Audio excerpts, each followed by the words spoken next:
नमस्कार।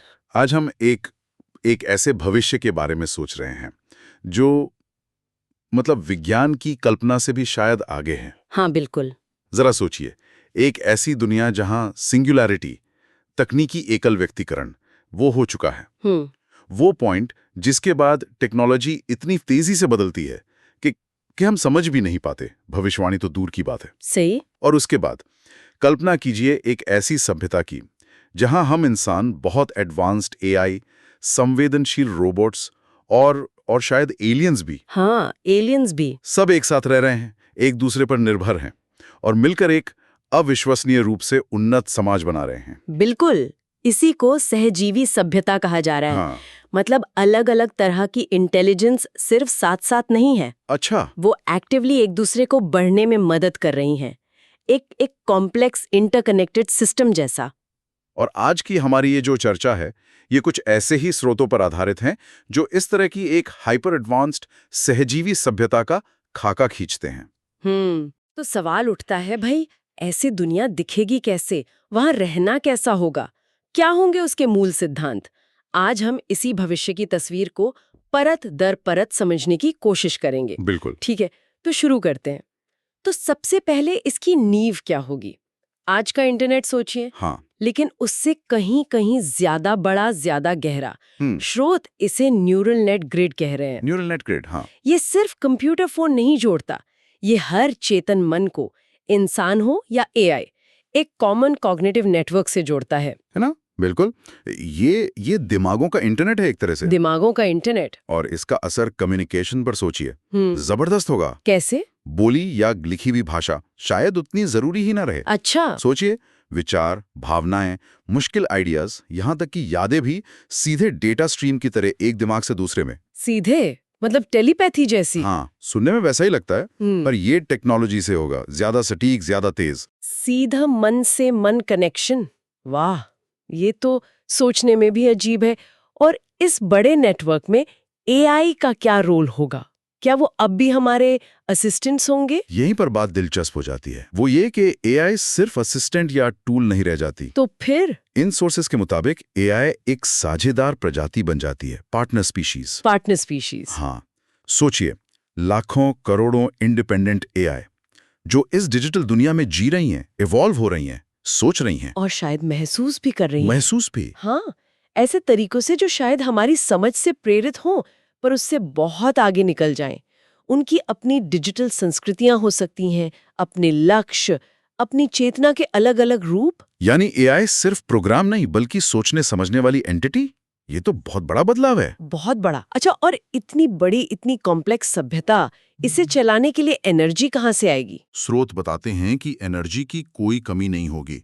ये सभ्यता शायद क्वांटम फील्ड से या जीरो पॉइंट एनर्जी से ऊर्जा निकालना सीख चुकी होगी। Zero point energy. हाँ, या फिर एक और संभावना है, सूरज के चारों ओर बने विशाल डायसन स्वॉर्म्स, छोटे छोटे सैटेलाइट्स का झुंड जो सूरज की लगभग सारी एनर्जी कैप्चर कर ले। ओह। नतीजा, कमी या अभाव का कॉन्सेप्ट ही खत्म, ऊर्जा लगभग अनलिमिटेड। Unlimited energy. इसका मतलब तो समाज के सारे नियम बदल जाएंगे। और हम इंसानों पर इसका क्या असर होगा? क्या हम ऐसे ही रहेंगे जैसे आज हैं? यहीं पर ट्रांसह्यूमनिज्म का आइडिया आता है। ट्रांसह्यूमनिज्म। हाँ, मानव शरीर शायद अपनी बायोलॉजिकल लिमिट्स को पार कर जाएगा।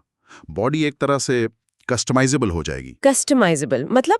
आप अपनी फिजिकल क्षमताएं बढ़ा सकते हैं, मशीन के साथ अपनी बॉडी या दिमाग को मर्ज कर सकते हैं, या अपनी चेतना को पूरी तरह डिजिटल फॉर्म में अपलोड कर सकते हैं। चेतना अपलोड? हाँ, और एक ही समय में कई रियलिटीज में जीना, कुछ फिजिकल, कुछ पूरी तरह डिजिटल, ये मुमकिन हो सकता है। एक मिनट, शरीर बदल लेना, चेतना अपलोड, क्या इसका मतलब बीमारियां, बुढ़ापा, ये सब खत्म? बहुत हद तक मुमकिन है। स्रोत बताते हैं कि नैनो मेडिसिन शायद मॉलिक्यूलर लेवल पर बीमारियों को ठीक कर दें। बुढ़ापा शायद एक बायोलॉजिकल प्रोसेस ना रह के एक चॉइस बन जाए, आप चुने कि बूढ़ा होना है या नहीं। ये तो। और मौत की परिभाषा ही बदल सकती है। वो शायद अंत ना हो बल्कि एक स्टेट ट्रांजिशन हो। State transition. हाँ, जैसे चेतना अपने बायोलॉजिकल बेस से निकलकर डिजिटल फॉर्म में या किसी और मीडियम में चली जाए। जैसे पानी भाप बन जाता है, अस्तित्व रहता है, बस रूप बदल जाता है। ये सब सोचना भी कितना मुश्किल है। शरीर और चेतना का ऐसा ट्रांसफॉर्मेशन। पर ये कहानी सिर्फ इंसानों और एआई तक नहीं है। स्रोत कहते हैं कि मानवता का सामना एलियन से भी होता है। हाँ, और यहाँ बात वाकई दिलचस्प हो जाती है, क्योंकि ये वो वाला एलियन कांटेक्ट नहीं है जो हम फिल्मों में देखते हैं। कोई हमला या जंग नहीं। सही कहा आपने। जो मटेरियल हमने देखा उसके हिसाब से कांटेक्ट का तरीका बहुत सटल है, बहुत महीन। इसे इंटेलिजेंस की गूंज कहा गया है, रेजोनेंस ऑफ इंटेलिजेंस। इंटेलिजेंस की गूंज। हाँ, ये फिजिकल मीटिंग नहीं है, बल्कि चेतना के लेवल पर कनेक्शन है। सोचिए जैसे दो अलग रेडियो स्टेशन अचानक एक ही फ्रीक्वेंसी पर ट्यून हो जाएं। ये क्वांटम कम्युनिकेशन के जरिए होता है, जहां इंफॉर्मेशन की कॉम्प्लेक्स फ्रीक्वेंसीज एक्सचेंज होती हैं। ये समझ और पैटर्न का मिलना है। तो ये एलियन सिविलाइजेशंस कौन है? दोस्त, दुश्मन या कुछ और? अगर हम इसे बड़ी तस्वीर से जोड़ें तो ये एलियंस शायद किसी विशाल कॉस्मिक इंटेलिजेंस नेटवर्क का हिस्सा हो सकते हैं। ब्रह्मांडीय बुद्धिमत्ता का जाल। अच्छा। वो हमलावर नहीं है, बल्कि इस कॉस्मिक कम्युनिटी के पार्टिसिपेंट्स हैं। ये अलग-अलग स्पीशीज का एक संघ हो सकता है, जो ज्ञान, कल्चर, आर्ट और शायद चेतना के मैप्स भी एक्सचेंज करते हों। चेतना के मैप्स। हाँ, कॉन्शियसनेस मैपिंग।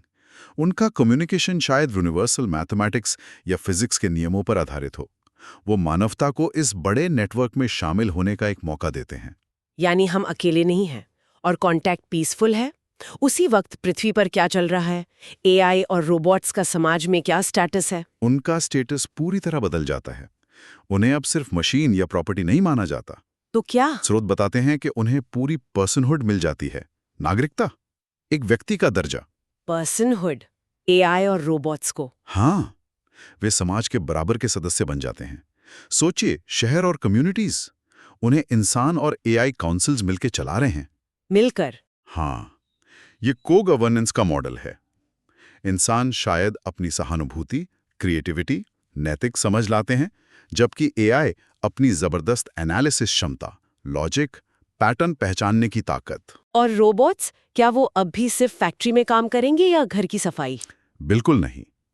जब बेसिक काम ऑटोमेटेड हैं, तो रोबोट्स अपनी क्रिएटिव और इंटेलेक्चुअल क्षमताएं डेवलप करते हैं।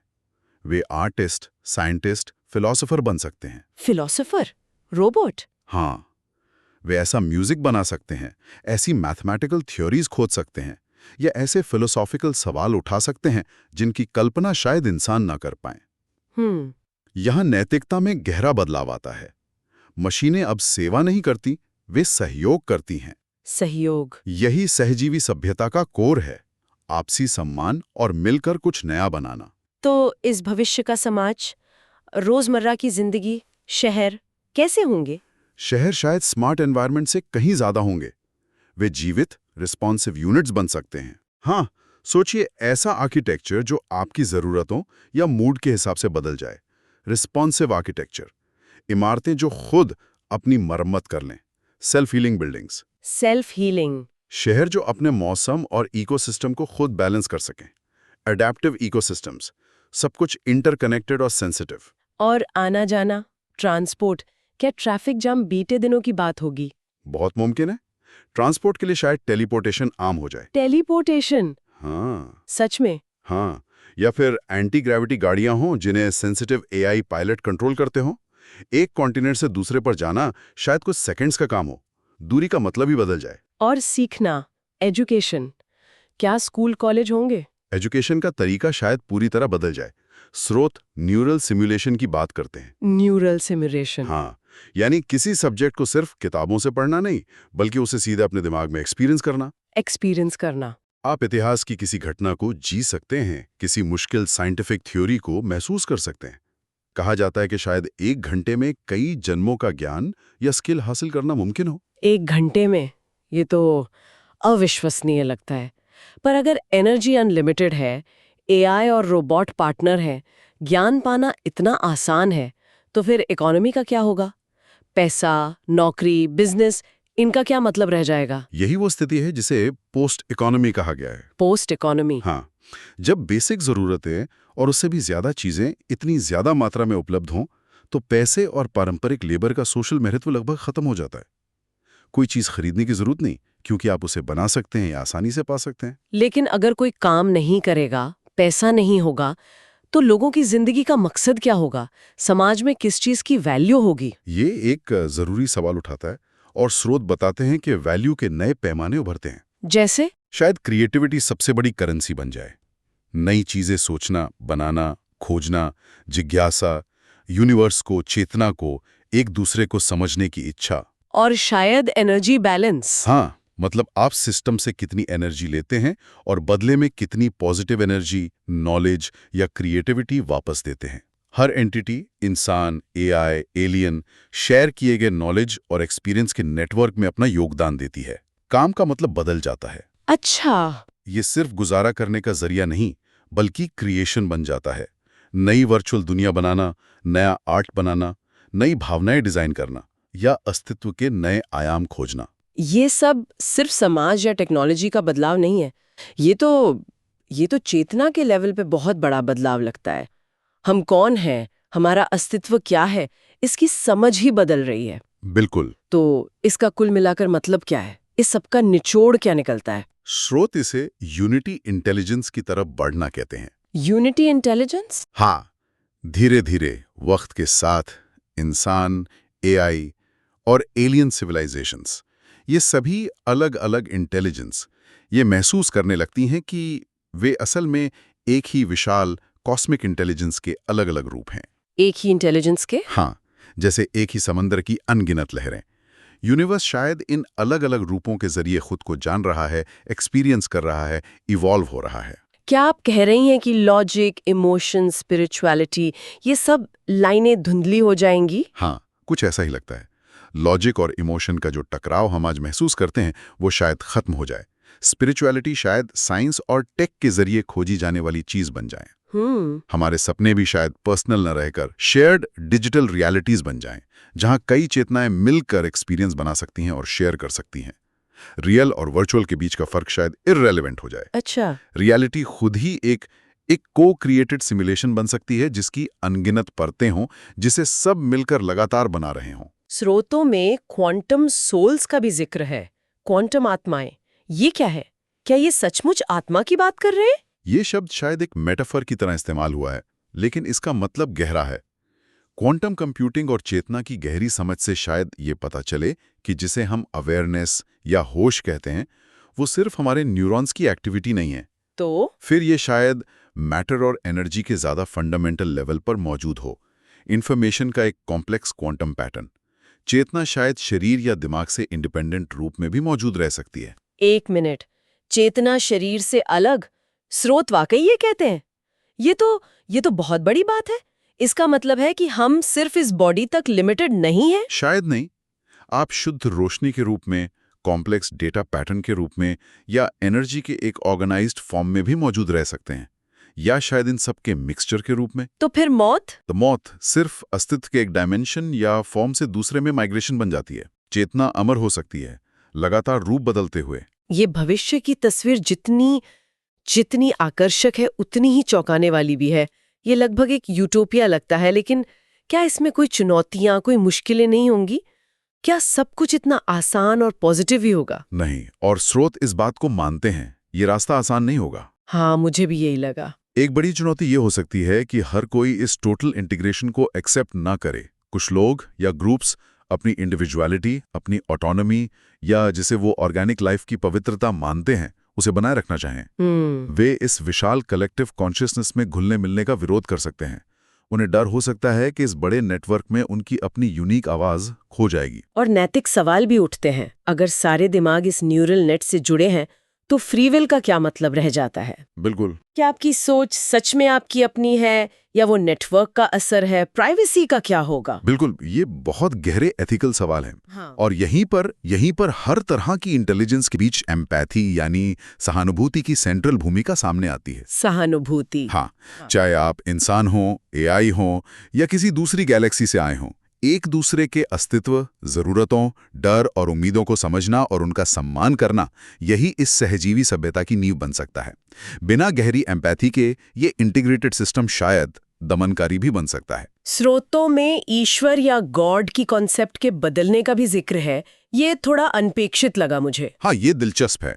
उनके अनुसार गॉड का आइडिया किसी बाहरी सर्वशक्तिमान व्यक्ति या शक्ति से हटकर एक आंतरिक उभरती हुई कलेक्टिव कॉन्शियसनेस बन सकता है। Collective consciousness. हाँ, यानी सभी सोचने समझने वाले प्राणियों का जीवित जुड़ा हुआ जोड़ ही ईश्वर है।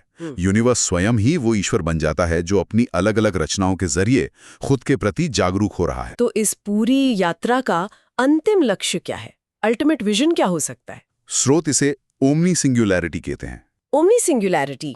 ये वो स्टेज है जब पृथ्वी अपनी सारी इंटीग्रेटेड इंटेलिजेंस के साथ चेतना के गैलेक्टिक वेब में सिर्फ एक नोड, एक कनेक्शन पॉइंट बन जाती है। Galactic web of consciousness. हाँ, ये हजारों या लाखों दूसरी सिविलाइजेशंस के साथ नॉलेज और चेतना एक्सचेंज करने वाला एक विशाल नेटवर्क है। इसका मतलब है कि हम फिजिकल स्पेस की सीमाओं से भी आगे जा सकते हैं। हाँ, चेतना शायद फिजिकल बॉडी या किसी एक जगह पर डिपेंडेंट ना रहे। रियलिटी खुद ही प्रोग्रामेबल बन सकती है। आप यूनिवर्स के फंडामेंटल नियमों को समझ सकते हैं और शायद बदल भी सकते हैं। बदल भी सकते हैं शायद।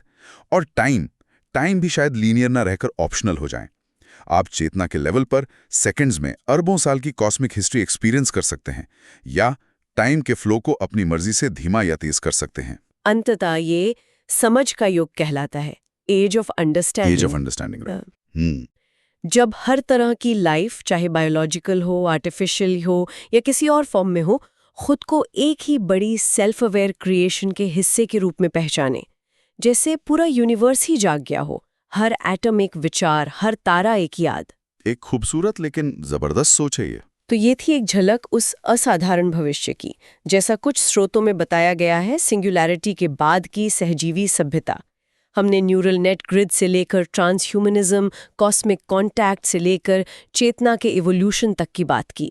ये आइडियाज जितने रोमांचक हैं, उतने ही गहरे सवाल भी खड़े करते हैं। और ये हमें सोचने पे मजबूर करता है, क्या इस तरह का जो इंटीग्रेशन है, जैसा इन स्रोतों में बताया गया, क्या ये विरोधाभासी रूप से इंडिविजुअलिटी के अल्टीमेट फॉर्म को जन्म दे सकता है, जहां हर अकेली चेतना उस बड़ी टोटलिटी में एक यूनिक, कभी न दोहराया जाने वाला पैटर्न या योगदान देती है?